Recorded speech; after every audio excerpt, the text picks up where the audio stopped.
అందరికీ praise lord. గత కాలమంతయు దేవుడు తన సజీవ రెక్కల కింద మన్ను మన కుటుంబాన్ని దేవుడు ఎంతగానో కాపాడుకుంటూ వస్తున్నారు. మరొక నూతన నెలలోనికి దేవుడు మనని ఈ దినమున నడిపిస్తున్నారు. దేవుడు ప్రతిరోజు తన వాగ్దానము చేత మన ఎంతగానో బలపరుస్తున్నారు. ఈ నూతన నెలలోనికి దేవుడు మనకు నూతన వాగ్దానం చేత మనని ఆశీర్వదించాలని దేవుడు ఆశపడుచుండగా, ఈ జూలై నెలలో మొదటి రోజు దేవుడు మనకిచ్చిన వాగ్దానాన్ని మనం చదువుకొని దేవుణ్ణి ఆరాధిద్దాము. దేవుడు మనతో ఏమని మాట్లాడుచున్నారంటే, తన వాగ్దానము సామెతలు 15వ అధ్యాయం 3వ వచనం దేవుడు మనకి ఈ మొదటి దినమున దేవుడు తన వాగ్దానం ఇచ్చారు. యెహోవా కన్నులు ప్రతి స్థలము మీద నుండును, చెడ్డవారిని మంచివారిని అవి చూచుచుండును. దేవుని కనులు ప్రతి స్థలం మీద ఉన్నాయంట. దేవుడు ఆయన సర్వశక్తిమంతుడు, సృష్టిని సృజించిన గొప్ప దేవుడు. ఆయన సమస్తాన్ని చూడగల సమర్థుడు, బలాఢ్యుడు. అదేవిధంగా దేవుడు ప్రతి చోట ఉన్నాడు మరియు ప్రతిదీ చూచుచున్నాడు. మనం అనుకుంటాము మన పరిస్థితుల్లో, మన కష్టాలలో అన్నిట్లో కూడా మనం అనుకుంటాం మనని ఎవ్వరు చూడడం లేదు, మన పరిస్థితి ఎప్పటికీ ఇలాగే ఉండిపోతుంది, నన్ను ఆదరించేవారు లేరు, నన్ను చూచేవారు లేరని మనం అనుకుంటాం. కానీ దేవుడు ఈ దినము మనతో మాట్లాడుచున్నారు. ఆయన మనని చూచుచున్నారు. మన ప్రతి ఒక్క కష్టాన్ని ఆయన చూచుచున్నారు. అదేవిధంగా దేవుడు ఈ వాగ్దానం ద్వారా మనకి ఏమని చెప్తున్నారంటే, ఆయన మంచివారిని ఆశీర్వదించును, చెడ్డవారిని శిక్షించును. మన చేయు క్రియల చొప్పున మనకి ప్రతిఫలం వచ్చును.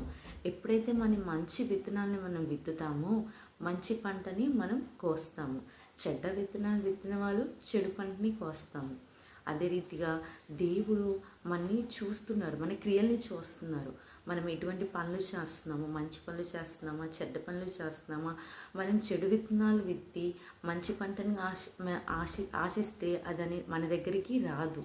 దేవుడు కూడా మనం చేయి ప్రతి ఒక్క పనిని ఆయన చూచుచున్నాడు. కాబట్టి మనం కూడా వాక్యానుసారముగా మంచి విత్తనాలు విత్తి మంచి పంటను కోసి ఈ నెలంతయు దేవుడు రెక్కల కింద మనం భద్రపరిచి ఆశీర్వదింపబడాలని దేవుడు ఆశపడుతున్నారు.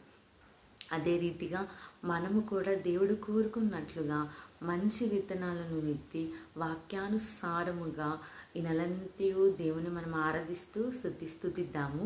ఈ చిన్ని వాక్యము, దేవుడిచ్చిన వాగ్దానము మన జీవితంలో నెరవేర్చబడాలని నేను ఆశపడుచున్నాను. ఈ కొద్ది మాటలు దేవుడు దీవించును గాక. గత కాలమంతయు దేవుడు తన సజీవ రెక్కల కింద మనందరినీ కాపాడినందుకు దేవుడికి వేలాది వందనాలు, స్తుతులు, స్తోత్రములు చెల్లించుకుంటున్నాను. ఒక చిన్ని పాటతో దేవుణ్ణి ఆరాధిద్దాము. గత కాలమంతా నీ నీడలోనా దాచావు దేవా, వందనం. కృప చూపినావు, కాపాడినావు, ఎలా తీర్చగలను నీ రుణం. అవును యేసయ్య, గత కాలమంతయు తన సజీవ రెక్కల కింద దేవుడు మన ఎంతగానో కాపాడారు. అందును బట్టి దేవాది దేవునికి వందనాలు చెల్లించుకుంటున్నాను. ఈ జూలై మాసం అంతయు కూడా దేవుడు తన సజీవ రెక్కల కింద మనల్ని, మన కుటుంబాలను ప్రభు కాపాడాలని నేను ఆశిస్తున్నాను, ప్రార్థిస్తున్నాను. ఈ కొద్ది మాటలు దేవుడు దీవించునుగాక. ఆమేన్.